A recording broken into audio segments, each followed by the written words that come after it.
travail est impacté par l'environnement ouvert. Ça, c'est une réalité, on ne va pas se parler la face. Mais pendant l'état de siège, ça me pose déjà des soucis. Trouver un moyen qui peut nous permettre de continuer à travailler malgré cet environnement qui n'est pas du tout favorable. De travailler dans un environnement difficile. Donc soyez là, achetez-vous des téléphones, prenez vos notes, en tout cas suivez correctement pour que demain nous puissions avoir des solutions pratiques qui vont nous aider à travailler, à servir notre communauté, madame. Une quarantaine de journalistes ici de l'Ituri, du Nord et du Sud Kivu étaient à l'école des savoirs. Des jours d'Ira, un atelier de formation de ces journalistes leur a permis de renforcer les capacités sur la sécurité des professionnels des médias pendant l'état de siège, l'attitude à prendre face aux menaces ou encore des notions face au moratoire sur les dépénalisation des délits de presse, bien d'autres sujets aussi plus alléchants qu'édifiants. Nous sommes exposés aux scènes de violence, des scènes qui ont un impact sur notre vie d'abord. Lorsque vous voyez des personnes, des images, des personnes découpées, lorsque vous écoutez, vous apprenez, on a tué, on a kidnappé, on a volé. À Goma, il y a le système de 40 voleurs qui visitent même les familles des journalistes. Il y a des conflits qui ont été visités dans cette ville. Il y a des arrestations. Au Nord Kivu, on a 2 députés qui sont en prison, à la prison centrale. Il y a un avocat qui est en prison. Lorsque vous êtes journaliste dans cet environnement-là, comment vous travaillez? Tout ce que nous vivons actuellement, tout ce que nous voyons, ça crée une peur. Donc, même si on ne vous touche pas, vous avez déjà peur vous-même. Lorsqu'on tue, vous êtes en train d'informer, c'est peut-être des gens que vous connaissez. Et même si vous ne le connaissez pas, vous voyez un bébé qui a été tué, un papa, c'est le mari de quelqu'un, c'est le fils de quelqu'un, c'est le frère de quelqu'un, il pourrait être mon frère, n'est-ce pas? Lorsque vous apprenez qu'on a arrêté un député parce qu'il a dit quelque chose, alors moi, si les députés sont arrêtés, moi j'ai fait quoi? Alors je voudrais qu'on échange vraiment librement, de manière sincère, pour que ça nous éclaire tous sur ce que vous ressentez. Comment votre travail est impacté par l'environnement. Ça c'est une réalité, on ne va pas se voiler la face. Il en va de la suite, de l'avenir de notre travail. Si nous voulons rester journalistes ou si nous allons disparaître, si nous allons devenir militants, proches de quoi, journalistes, amis de tels pour ne pas choquer. Sur l'initiative de l'Union nationale de la presse du Congo, section du Nord Kivu et de l'Ituri, en collaboration avec les projets PROPE 2 des GIZ, les journalistes ont avant tout été mis au courant des grosses facettes du projet, ainsi que la définition de quelques concepts d'usage, tels journaliste de paix, journalisme de paix, peut avoir qu'un aperçu sur la vision de cette initiative, qui est l'amélioration de la qualité du travail pendant la période de l'état de siège, ne soit dévoilée. Un aperçu sur le projet PROPE 2, avec la GIZ, il y a eu PROPE et puis maintenant il y a PROPE 2 de façon générale. Et ça sera avec Teresa. Comme Christina vous a dit, il y a un PROPE 2, c'est-à-dire les PROPE, comme je viens de vous expliquer, le projet tel qu'il était a finalisé le 31 décembre 2021.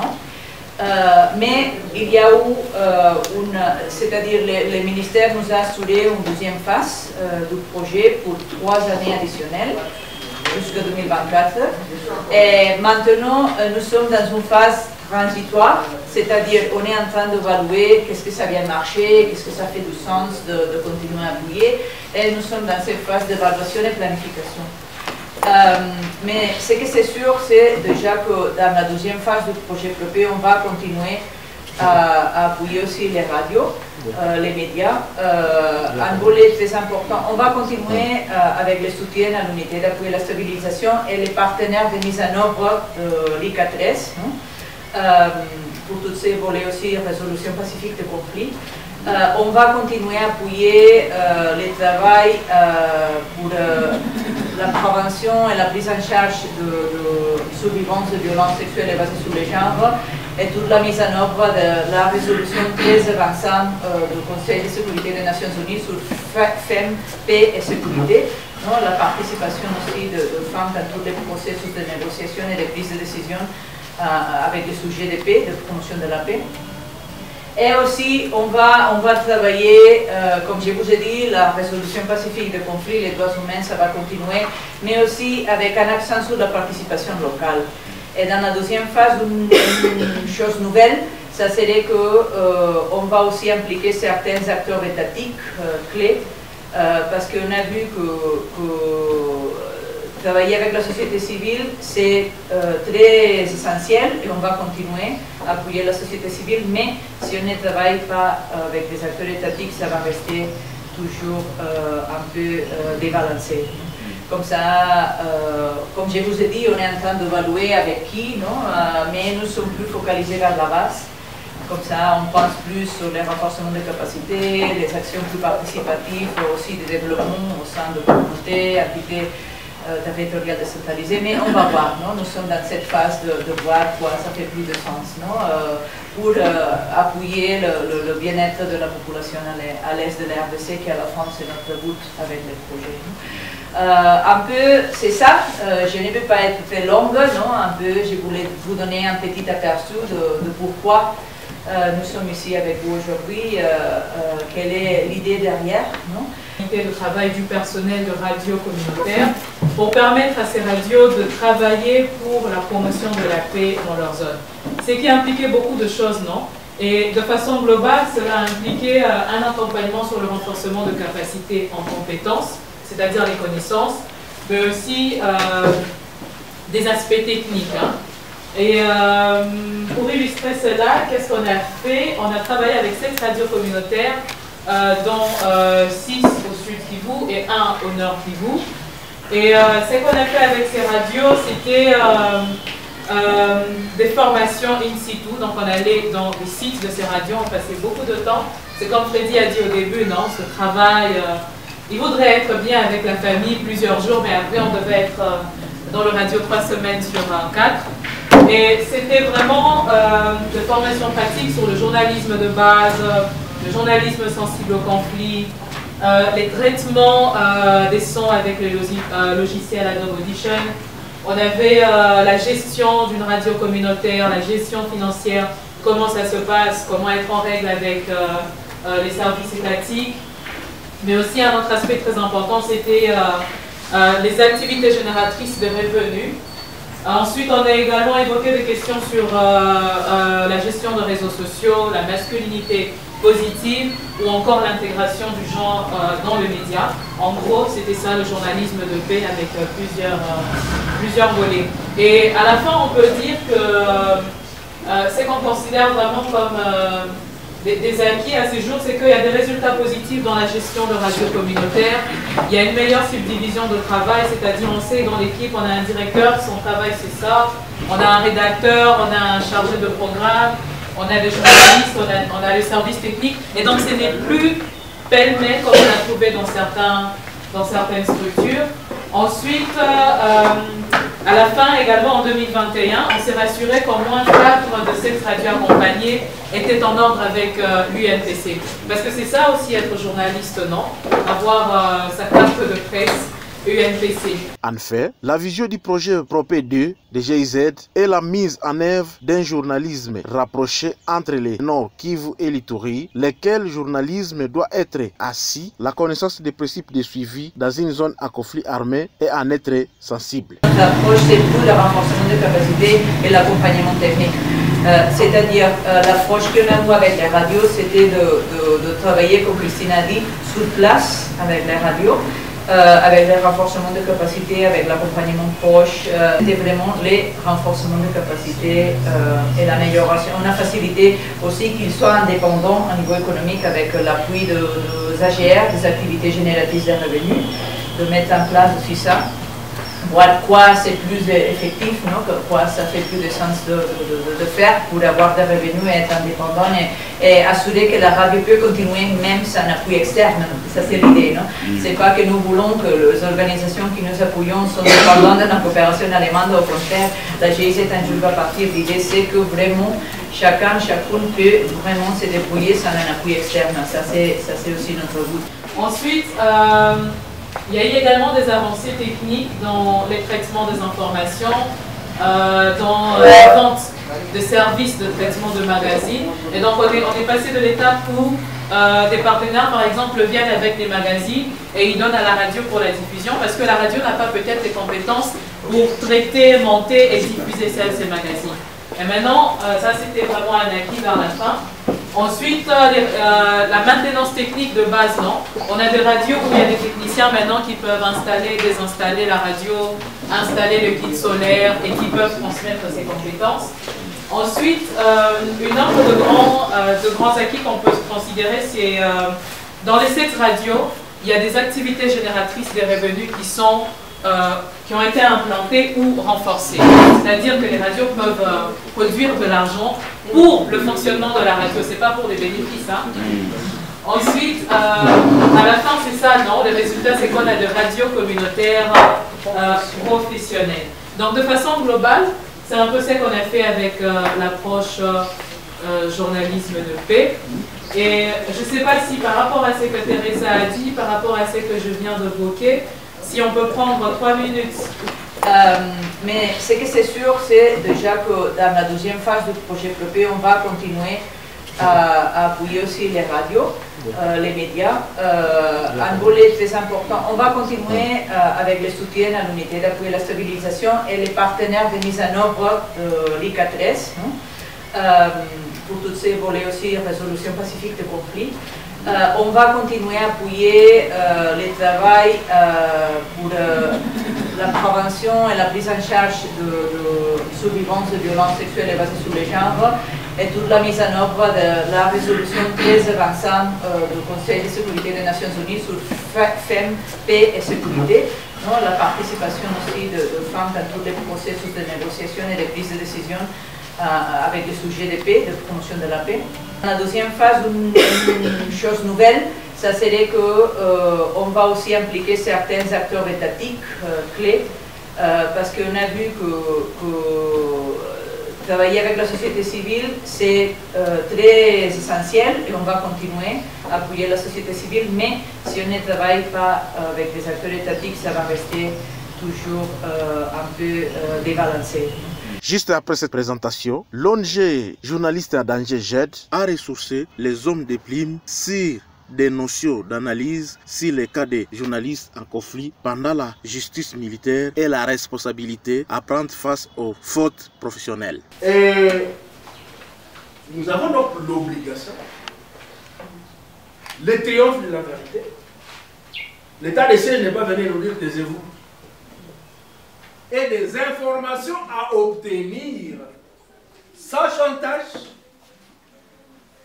Ce sont des petits mots qui énervent, mais qui nous interpellent. Et rester professionnel dans le secteur qui est le nôtre. Le contexte dans lequel nous travaillons, nous au nord Kivu, au sud Kivu, à Ituri, est-ce qu'il nous permet de rester honnêtes? RFI en a parlé. C'est la meilleure de toutes les radios. Elle a parlé de ça.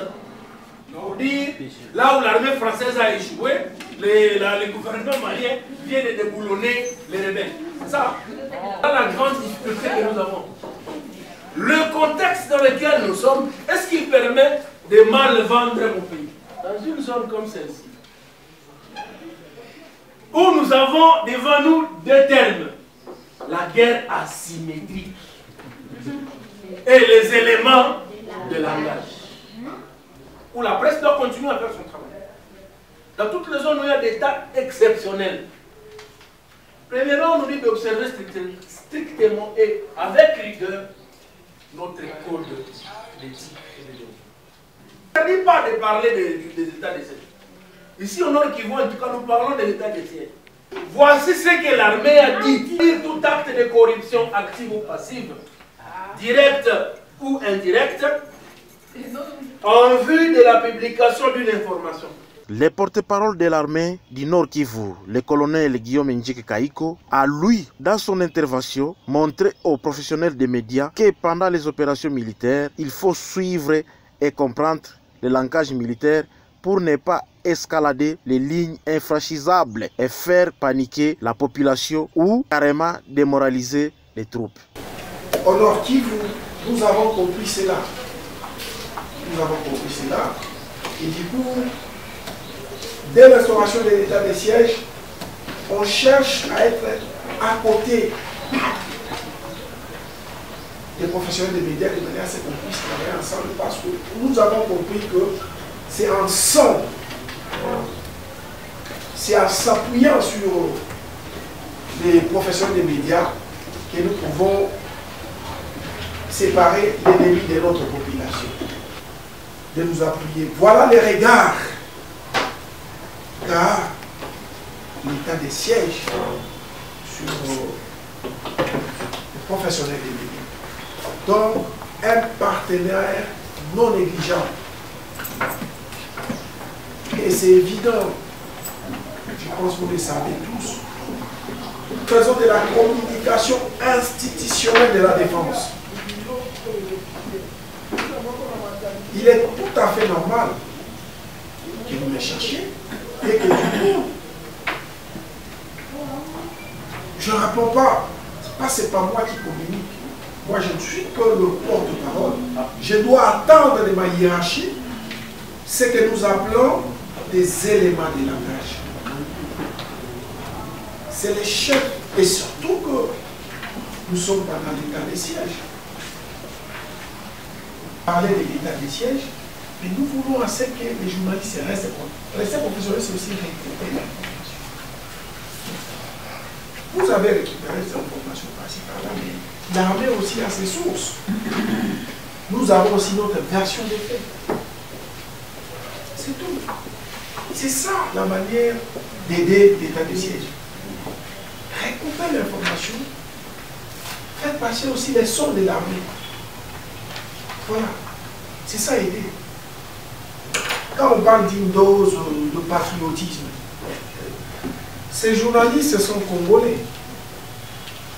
Ces journalistes qui font ici, ils sont congolais. Ils ont besoin de la paix. Et ils doivent contribuer. L'impartialité, ce sont des principes. Mais il s'agit, il est plutôt question ici de la République. Et nous avons tous en tant que Congolais le devoir d'apporter notre pierre pour la construction de cet édifice qu'on appelle la paix. Parce que sans la paix, même eux, journalistes, ils ne vont pas y voir. Nous avons tout fait pour améliorer les relations. Parce que, chers amis, on ne peut pas mettre de côté l'apport des médias et surtout pendant cette période. Donc, cette crise-là, moi, je ne pense pas qu'elle existe. Il n'y a pas de fissure.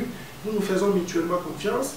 Bien que, comme je l'ai évoqué dans mon exposé, il y a toujours des gens qui viennent ternir l'image de ces métiers nobles. Et ça, ensemble avec vous, nous devons dire non. Le comportement d'un militaire, enfin d'un journaliste, on l'a dit. Comment vous devez vous comporter? L'impact aura, n'est-ce pas, ces images sur la société. C'est un peu ça. Et vous devez aussi avoir ça en tête. C'est pourquoi on vous demande souvent qu'on puisse parler le même langage. On ne vient pas museler la presse. On ne veut pas non plus que les journalistes soient libres de s'exprimer. Nous sommes dans un moment exceptionnel, une dose importante de patriotisme, et du coup on avance ensemble. Non, traitez votre papier, vraiment, une dose de patriotisme. Voyons en vous des alliés, des partenaires, et nous faisons tout pour que il y ait toujours cette bonne collaboration entre les forces de défense et de sécurité, les joueurs, connaissant bien sûr les rôles que jouent les professionnels des médias, surtout pendant cette période de l'état de siège.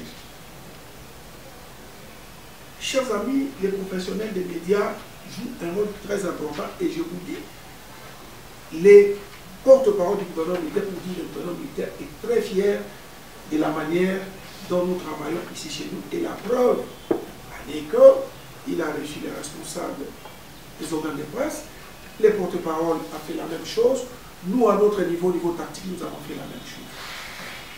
Lorsque vous me demandez, colonel Michel Fala, nous venons d'apprendre qu'il y a 50 militaires qui viennent de tomber. C'est bien pour de blesser, c'est facile, on cache pas l'information. Et moi mettre l'information, n'est-ce pas, sur la place publique. Mais nous avons notre manière de manière à ce que qu'il n'y ait pas de conséquences pour ceux qui sont restés. Parce que de un, vous êtes libre d'informer, mais vous découragez à travers votre information ceux qui sont sur le terrain. Est-ce l'important ici? C'est d'informer et subir les conséquences, ou d'avoir certaines réserves, bien qu'on est libre d'esprit. Pour la dernière journée, les participants et participantes à cette formation ont eu des brevets attestant leur participation à cette formation. Teresa de la GIZ et présidente de l'Union nationale de la presse du Congo, section du Nord Kivu, ont chapeauté cette étape. Ceci juste après Kaline Kataliko Nelly, au nom de tous les participants, le mot qui a remercié la GIZ et l'a exhorté à faire encore autant pour les autres confrères journalistes pour élargir leurs connaissances. C'est pour nous un motif de joie et de fierté immense de prendre parole devant cette auguste assemblée en ces derniers jours de l'atelier de formation avancée sur la sécurité et la protection des journalistes organisé par l'UNPC Nord Kivu avec l'appui technique de la GIZ avec son programme PROPE 2 dans ce beau cadre, la salle des conférences de la maison de presse à Goma. Avant tout, permettez-nous de rendre une reconnaissance méritée à l'Éternel Dieu Tout-Puissant pour avoir rendu possible cette assise. Nous voudrions aussi remercier toutes les personnalités qui nous ont accompagnés pendant cette journée de l'atelier et qui nous ont apporté leur expérience et appui. Plusieurs modules ont constitué la matière de cette formation, à savoir la situation professionnelle actuelle de professionnels de médias au Nord Kivu, Sud Kivu et l'Ituri, analyse sur le cas des journalistes en conflit avec la justice militaire, relations entre les professionnels de médias et l'armée, le journalisme sensible au conflit, les moratoires sur non-arrestation des journalistes en RDC, que retenir, la femme journaliste face à la situation de l'état de siège, les genres dans les médias à l'est de la RDC, conduite pratique sur l'utilisation des réseaux sociaux dans la zone à risque face au métier du journalisme, attitude à prendre en tant que professionnel pour travailler à l'est de la RDC, etc. Chers chevaliers de la plume et de micro, il ne reste plus qu'à nous souhaiter une bonne poursuite de nos efforts visant à doter nos organes de presse les meilleurs de ces outils acquis aujourd'hui pour mieux assumer nos responsabilités enfin de notre sécurité et protection. Nous espérons avoir le plaisir de nous retrouver encore ici dans un autre atelier. J'ai dit et je vous remercie. Peu avant la remise des brevets, Mme Rosalie Zawadi a remercié la GIZ pour ces matières offertes à ses pairs. Un atelier qui est arrivé vraiment à point nommé dans un environnement où nous sommes confrontés à une situation un peu particulière, où nos provinces sont affectées, nous, par l'état des sièges. Au site Kivu non plus, c'est pas facile avec ce qu'il y a là-bas. La situation aussi, elle est incertaine. Et le travail du journaliste n'est pas vraiment facile. Donc, disons merci à la GIZ pour son appui, pour son accompagnement, pour les soucis. Notre vœu était que, à l'issue des différentes présentations, que nous ayons une ligne de conduite. Nous avons tous reconnu le matin que la situation était compliquée, qu'il y en a qui sont tentés parfois d'abandonner. Pourtant, la communauté attend de nous un travail qui puisse éclairer. Mais nous allons porter haut l'étendard de la presse. Une presse qui constitue une lumière dans l'obscurité. Une presse qui éclaire la communauté. Une presse qui donne des informations qui sauvent. Pas une presse qui est centrée sur la communication seulement. Donc, nous sollicitons, si possible, de continuer. En tout cas, c'est un besoin de continuer avec vous ce grand travail de recherche et de la paix. Une paix à laquelle nous aspirons tous. Parce que nous sommes dans la communauté. Lorsque notre communauté est insécurisée, la presse aussi, elle est insécurisée. Elle subit cette même insécurité. Donc, merci pour l'intérêt que vous avez pour l'INPC. Merci à nos mamans de AFEM, à l'UCOFEM pour l'accompagnement qu'elle nous apporte dans ce travail que nous faisons. Chaque fois, elle nous rappelle les rôles qui doivent être les nôtres pour la promotion de la femme. Et nous, on fait de notre mieux. Mais on espère qu'avec la GIZ, qui est aussi impliquée dans ce sens-là, on fera encore plus. Donc, nous vous recommandons, chers amis, à continuer à travailler. À ne pas couper les signaux en cas de danger. À ne pas laisser de côté les informations de sécurité. La population a besoin d'être informée. Sinon, nous perdons notre essence, notre raison d'être même, si nous n'informons pas. Donc, veillons à notre sécurité, c'est important. Respectons les normes du métier, les codes d'éthique et de déontologie. C'est notre première protection.